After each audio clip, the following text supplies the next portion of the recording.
Good morning everyone. Magluluto tayo ngayon ng guys, magluluto ng chicken adobo na may patatas. Ito yung ating chicken, ito yung patatas guys, at saka meron akong bawang dito. Tapos lagyan ko ng konting luya guys, and ito ang ating chicken cubes, at ang namin guys, ang aming paminta is ganito, wala kami yung buo.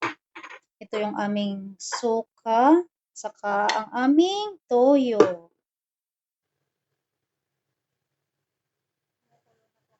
Chicken adobo.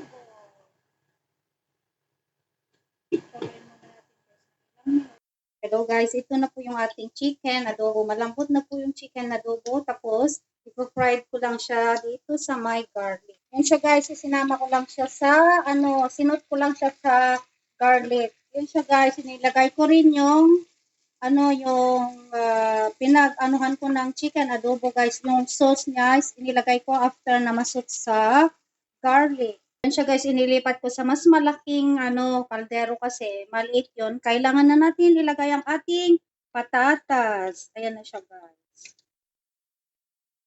Haluin lang natin konti guys. Pakuluin ng konti kasama ang ating patatas.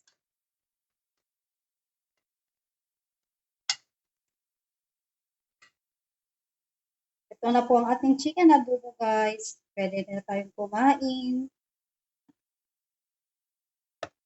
Painit pa.